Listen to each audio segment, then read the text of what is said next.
I feel like that's a constant process. Like, I mean, I don't think I ever really truly have just arrived. Like, I'm here, I'm the best. You know what I mean? It's like you just constantly becoming better and better and better and better. You know?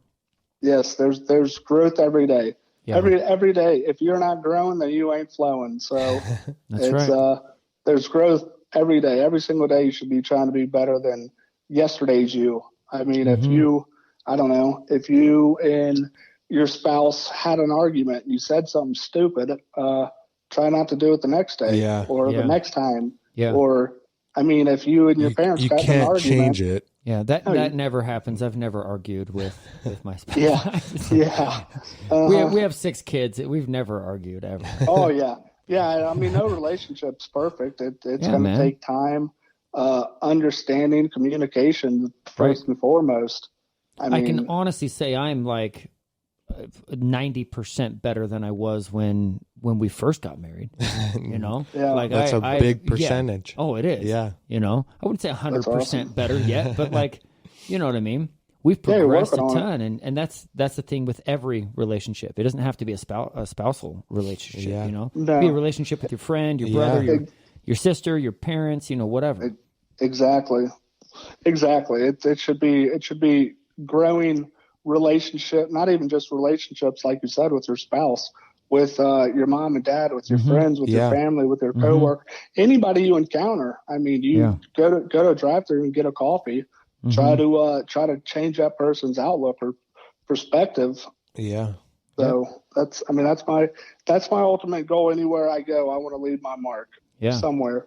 So just to change somebody's day, maybe make them change, their outlook on their situation. Yeah. So I want to know about your house. Like, I don't think you were moved in yet when we interviewed you the first time. No, I know. But I just want to hear about your new house and like remodeling and stuff like that. Yeah, and the theater you just put in, and sweet. It's all right. Yeah, I built an accessible house for me. I was living in Cincinnati at the time. Okay. In an accessible house, but I couldn't get to the basement, and I was traveling to OSU 3 and 4 times a week. And plus, 4 hours round trip picking and dropping off my son every weekend or every other weekend was taking a toll. So we decided, why not, build a house, find a neighborhood. That's where I'm originally from, is Columbus. Oh. So it just all made sense. That's where top-notch doctors are. Yeah. Top-notch therapy is. Great. Research. So yeah, I found a neighborhood I liked, found a lot, started building, and it's taken a while, but yeah, it's fully accessible. There's no steps to the front door, no steps in the garage. Yeah. There's an elevator to get to the basement. I just had my basement completely done with it's not fully set up yet and not fully done, but a gym, therapy room, workout room, fully accessible, rolling showers upstairs and downstairs. I just yesterday had the media room installed with a 120-inch screen and projector and speakers so loud it'll blow people's clothes off.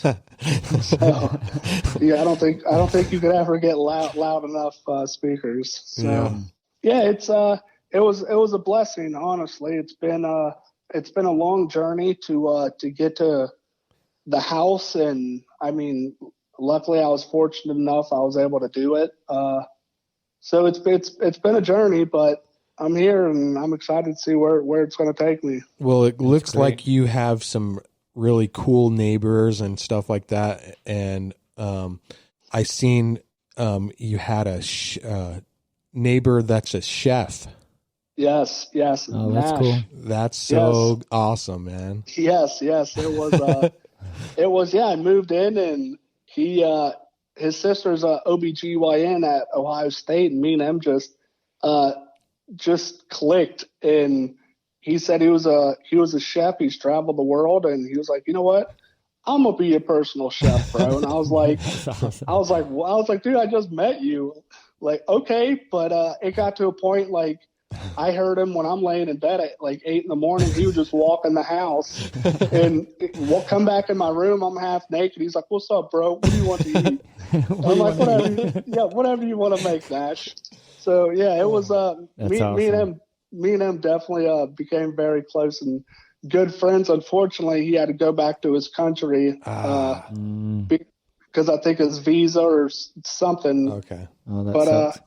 it does. But him and his wife are getting their citizenship here probably within the next 8 to 9 months. Oh, so I think maybe possibly he will build a house and move into the same neighborhood I'm in and where his sister is. But his wife hates the cold, so she was kind of happy. She was kind of happy they went back to. You live in Ohio, is that right? Yes, I live in Columbus, Ohio. Okay, and so like, what was it like growing up there? Like, what you said you moved to the same neighborhood, right? No, Okay. not the same neighborhood. Just the same city, right? Okay. Yes, just the same city. Okay. And yeah, so it was growing up in Columbus. It was actually Westerville, the small town I grew up in. It was awesome. I could walk to school. I could ride my bike to school. It was like a mile or 2 miles away. In the summertime, me and my friends rode bikes and BMX'd and built jumps and played tag in houses getting built and construction sites. And I mean, played hockey in the middle of the street. And, it was just a fun, can you guys hear that noise? No. Okay. It was just a fun experience growing up, honestly. Yeah. It was super fun. I mean, yeah, my childhood, I had a lot of ups and downs and problems just on the other side. But once I moved with my father, it was a good time. Yeah. So, yeah. Growing up was actually fun. Yeah. Yes. When you think back on those kinds of things, not being able to do those same type of things, in your situation now, does it ever, like, and I'm sure that you've progressed and gotten stronger and stronger mentally, but do you ever look back at those and just be like, man, I wish I could do that again? Or you just like, kind of walk me through the process mentally. What happens when you think about that kind of stuff? It's it's a mental thing every day because I will see kids with their fathers doing things, playing basketball, jumping on trampolines. Yeah, sure. Just like kids driving, people running, just every day. It's kind of like I took life for so granted. Yeah. Just the littlest. I mean, let me drink a glass of milk on my own. Like, yeah, right. It's literally the smallest things I want back. So yeah, mentally, I know it may never happen. It may or may not. And you know what? I'm okay with that. I haven't accepted it, but every day I'm going to fight to try to get better. Yeah, for sure. So, I have a reason to do it. It's my son. And regardless what, doctors say or anybody says, I'm going to work at it until I can. Yeah. And that's great. That's something I want, my book and followers and family members and whoever else to know, that I just kept going. So, yeah, I find for me, it's different at certain times of the year. Like, in the winter, I don't know if it's because I got injured around then or the weather or what it is exactly, but I feel differently in the winter compared to the spring, summer, and fall. Do you find that to be the case for you? Oh, absolutely. Even though I hate the cold, I hate wintertime, I really like it. Yeah. Because my body temperature and central nervous system's so out of whack that I mean, I could be really hot and go outside and when it's snowing out and it feels great to me. But yes, like a lot of nerve damage, a lot of it just doesn't, like, people touching me, I still have sensation, I still have feeling, but it's not a normal somebody taking their fingers up my leg feeling. It's I mean, I can feel people touching me. It's just not. It's different. Like it's just I don't know how to describe it. Just the nerve damage. You kind of have to go through it to know what it really feels like. Yes, but wintertime I get really stiff. My body me too. Gets very, very stiff. I have to stretch out probably 4, 5, 6 times a day. Yeah, because it's wintertime. Just I get stiff like cardboard. Yeah, but spring, summer, fall, October, I'm perfect. We need to move to Arizona for the wintertime. Yes, sir. Just have 2 homes, one in Phoenix and one in Columbus. Right? Hey, that's my ultimate goal. Why not? Yeah. So it's just a little getaway. Small ranch is all I need. Yeah. In Arizona. So I know a guy who has that's what he does. He actually has a home in Canada and then one in Phoenix.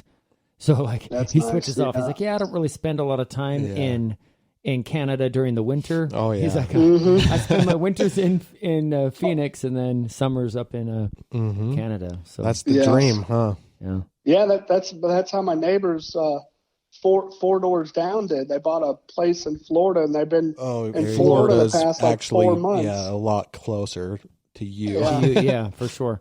Yeah. Yeah. I was like, man, I want to be like that when I'm their age. Yeah. Yeah, dude, that's cool. Yeah, they've been in Florida. I mean, it's probably been 3.5 months now. Oh man. So yeah. That's the dream, man. Yeah, I'm a little jealous for sure. I'm not gonna lie. Yeah, but you're working on that kind of stuff, man. It's not like it's a goal that's aimless or you know what I mean. You are actually you're working on it. It seems like that's something that could happen at some point for you. Yeah, yes, and I mean, I'm not. If my story everything comes out and money's involved, that's fine. And I mean, that's cool. The money part, if that comes, that's cool. Yeah. But I mean, in the end, I want to see how many people I can inspire and how many lives I can change. Yeah. If money comes and, one day I'm able to buy a house in a different state, absolutely. But that's not the reason behind what I'm doing. Right. It's not the focus. Yeah. No, my focus is just trying to help a kid before it's too late. Yep. Yeah, man. So, I mean, or anybody. Adults, it could be anybody. Yeah, for sure. I mean, the people listening to this, I'm sure they've been inspired and influenced to change in some way. Yeah, from you, especially because pretty much all of my followers follow you. So, yeah, I appreciate that. Yeah. So it's just amazing to me. Like your attitude, like you're the most solid person. It seems like, as far as like your mental outlook goes and stuff like that. Yeah. It's great. Yeah. It's, and it's honestly, I mean, it's like people like you, Shane. It's like people like Dakota. It's people like Goggins. It's people like Jocko. It's people like Joe Rogan, Icky Johnson, Eric Thomas. It's people like that keep me going. Yes, daily. So I mean, literally, I wake up and I turn on some type of inspirational anything, and just listen to